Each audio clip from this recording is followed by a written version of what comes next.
Hey guys, welcome to the channel.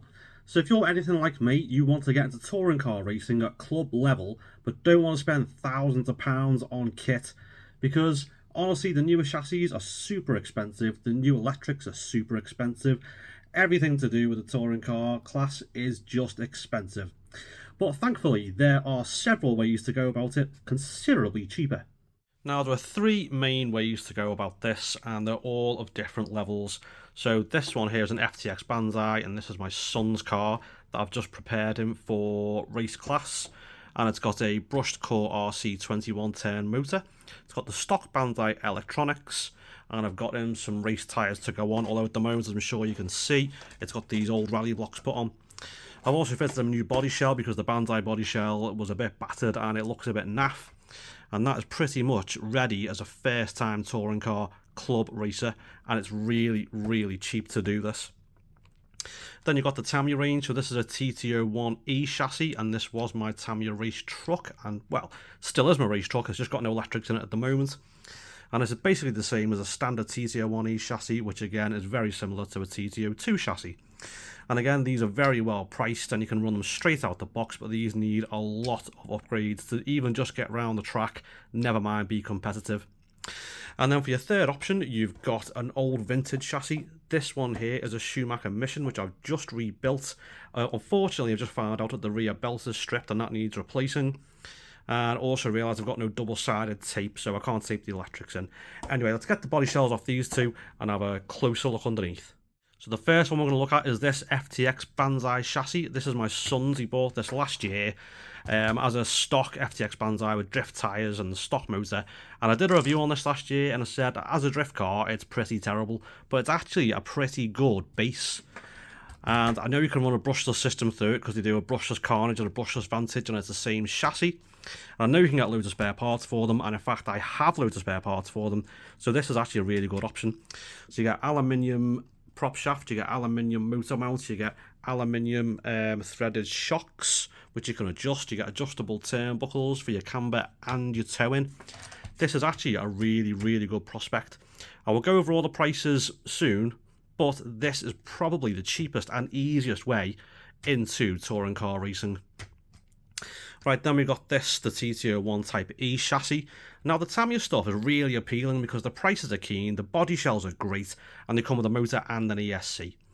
But that's where the good news stops, because these things are just all plastic. So even the prop shaft, you can't see in this light, but even the prop shaft is really flimsy plastic, which isn't great. It's a plastic motor mount. It's plastic everything. So if you actually want to run these just to get around the track, you've got to do upgrades.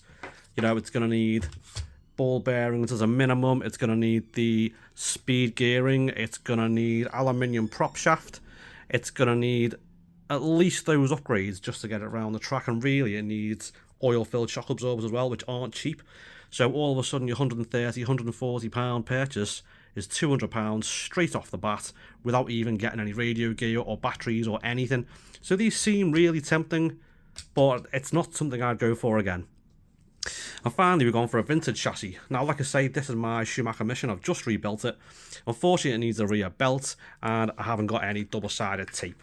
But as you can see, this thing is an absolute work of art. Absolutely gorgeous thing. And this, on this Mission, this material here that looks like carbon fibre is actually called S1 composite. But this battery strap I've just put on and the battery tray I've just put on, that is carbon fibre. And even though this is an old chassis, there's still plenty of spare parts for these, and even upgrades as well in certain places, so it's not actually a bad option. The only thing I will say is there's minimal work involved in this. I've literally changed the motor, changed the wheels and tyres, and changed the body shell, and that's it.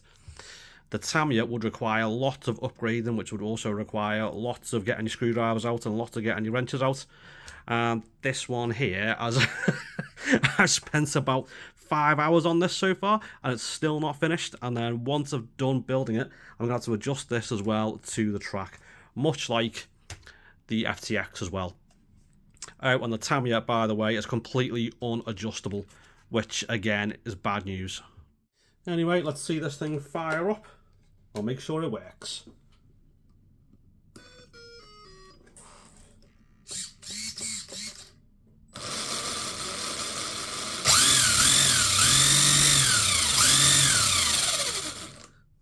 Seems alright.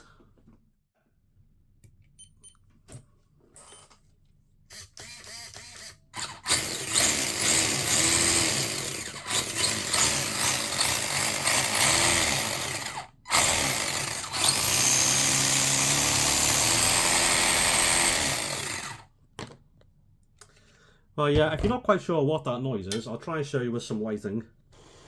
You can see down there, that belt. Can't get it. Let's see when. Look at that.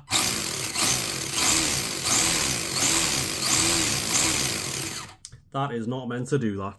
Right, so let's talk money. Okay, so first off, the Tamiya. Now again, I wouldn't recommend getting a Tamiya TT01 or TT02 to go racing with, as there's just too much plastic and too many upgrades required. But just in case you're really keen on buying a Tamiya, let's look at how much money it will cost you. So the car itself will cost you around £130, which again, sounds like a bargain. Wheels and tyres, because even though you get wheels and tyres with the Tamiya kits, they probably won't be any good on carpet or even outdoor tracks. So a set of wheels and tyres, you're talking another 20 quid on top of that. Then you need a motor to compete in the class. Now, the class I'm going to compete in allows brush motors, so they're £10 each. Then you need a servo. Now, I recommend the cheapo 25 kilo servos off eBay or Amazon for around £15. I think they're brilliant. Other people say they're not, but I'm going to base all the prices on using these cheap servos. Then a transmitter and receiver you'll need again, so you're talking around £30 for a budget transmitter and receiver. Then a few minimal upgrades, so you're going to need bearings, you're going to need speed gearing and an aluminium prop shaft at the very least. Really, you need oil-filled shocks, but you know, that's another 30 quid on top. Right then again, if you haven't got any other RC cars, you're going to need 2 lipo batteries like these here. Now, all these 110 scale touring cars, buggies, whatever, all run 2S lipos just like these. And they're plenty cheap, they're about 20 quid each, and because they're, you know, you can get good capacity. This is a 5200 milliamp hour, and again, these are still quite cheap. These will do you for 2 races, easy peasy. In fact, when I go racing with the truck, I just take 2 fully charged 2S lipos, no charger, and it gets me through a whole night. So again, 2 of these are £20 each, and then a charger at £30. So without buying oil-filled shocks, without buying any paint, without buying anything extra, that comes to 275 quid to go racing. So we're going to go much cheaper than that now. We're going to go on to the FTX Banzai. Now, the FTX Banzai, remember, comes as a really good package. So you get the chassis, you get the drift wheels and tyres, body shell, you get ESC, transmitter and receiver, you get a 7.2 volt nickel metal hydride battery and a slow charger, which you can't really use for racing, but still, it's incredible value for money. So there's minimal things you've actually got to change on the Banzai to go racing. And don't forget as well, the Banzai is fully adjustable as well. All the camber links and all the toe links are adjustable, just like a proper out-of-the-box racer. So the Banzai for the whole kit is 114 quid. It's pre-assembled, ready to go. So you want a set of race tyres to go on there, so complete with wheels again, that's 20 quid. Again, a brush motor in the class we're racing in is just a mere £10. And then again, your 2 lipos and your charger, which brings the grand total to £214. That's not bad. And don't forget as well, the FTX Banzai, that the spare parts are readily available and they're super duper cheap.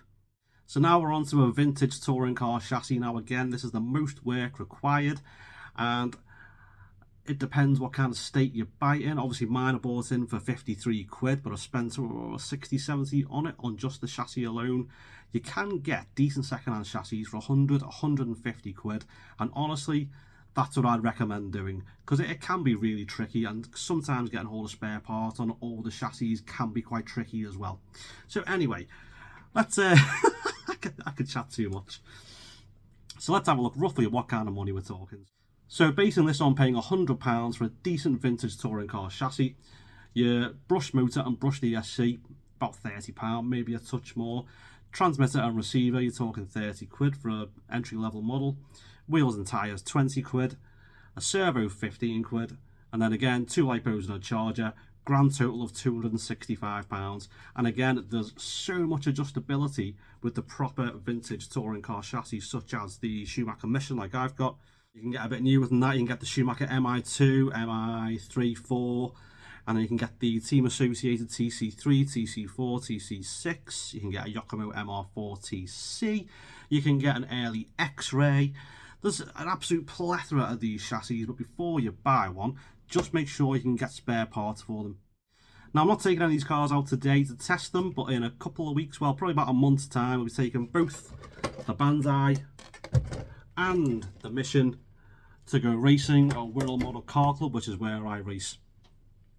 And we're going to give them both a go. The Banzai is going to be driven by my 9-year-old son. It'll be probably a second time racing by then.